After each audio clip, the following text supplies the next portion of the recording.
Today we have our Chief Executive Officer, Jack Enos, here to talk to our members about 2020 and the past year and looking forward.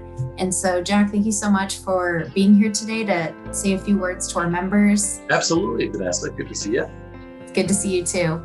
I think the first question that our members probably have is just that 2020 was a tough year full of uncertainty and a lot of change. And I guess what are you most proud of in the way that CalSTRS handled the COVID pandemic, working from home, and what do you think was the most challenging for our organization? Well, as you said, tough year. Wow, what a year. Unbelievable. Anybody running a business, this has been a year they will remember forever. There is no doubt about it.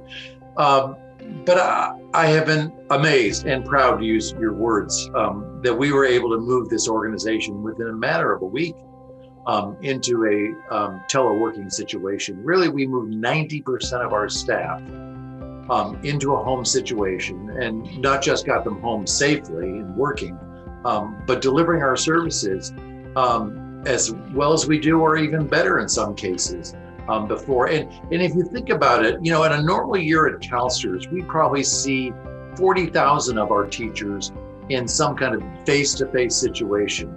So we believe in that. We believe good financial services are delivered through face-to-face communications, that you make tough decisions. So we worried a lot. I mean, sending people home using this medium now for communications or a telephone is a lot of change. But I'm just going to share one statistic for everyone to hear, and that is just this month, for example, November, last month, our call center performed spectacularly out of their homes. 85% of our calls were answered in under 30 seconds, and the average wait time is 26 seconds. So anyone watching this now, I want you to think about the last time you called a business or some large corporation and someone answered your phone call in 26 seconds. So I'm very proud of the staff because everybody got on the same page. They knew we had to act fast and focused and get on it.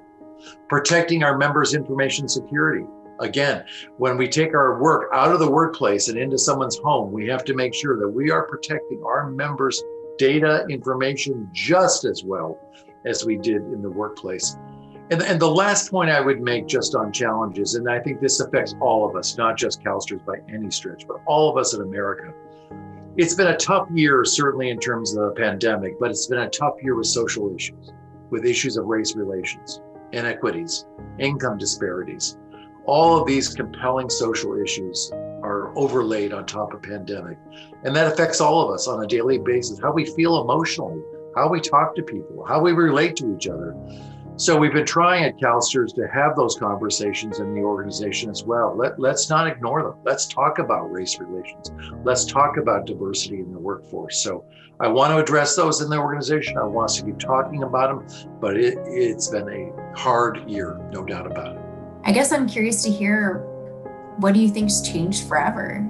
Well, I think the topic everybody that runs a business is discussing is just the physical workspace. Do we go back? Do we go back to 100% in the office or not? And that is something we all have to navigate. CalSTRS had not done a lot of telecommuting, so to suddenly thrust all of our employees into a home work environment is a radical transformation, but we've done it. And we're learning from it, and we realize we can be successful, just like the statistics I shared with you on our call center. So going back will not simply be getting our cars and going back to the office. There's no doubt about that, and we have to think about that.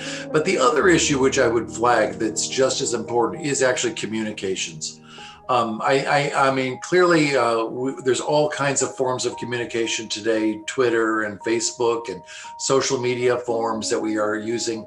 But my sense is from this pandemic that people will work even harder at other technologies that stretch communication channels and get us to communicate in other ways. And going back to our mission, I mean, again, with our teachers, our goal here is to have everyone to have a high quality retirement. And that really means communicating well with everyone in their 20s, their 30s, their 40s, their 50s. And we find we don't do as well with younger teachers. It's hard to get people to focus on financial issues. So in some ways, this has framed the issue. We need better communications. And I'm hoping this pandemic has spawned our technology innovators to come up with new ways of communicating. That's a great point, and it actually moves right into our next question of what you want to say to teachers after this year. Two things. One is we are so appreciative of your efforts to be in the classroom, either virtually or in person. Just like healthcare workers are today, you are our frontline workers, and all of our employees that have children recognize how hard this is in this period of time to get that education done right. And you've just gone beyond the call of duty and making sure you're committed to making sure our children continue to be educated. The other thing from our promise to you is I want to make sure one thing you're not worrying about is your pension. I know during we had the Great Recession in 2008-9, it shook a lot of people's confidence, even though this pension is guaranteed to you by the California Constitution. I say this over and over again to all of you. It remains true. We are financially strong, and this pension is something you do not have to worry about. Again, I just want to thank the teachers. We've got just under 1 million members that are members of CalSTRS. We are dedicated to our mission working here, but we know you are dedicated to your mission of educating our children. And thank you very much.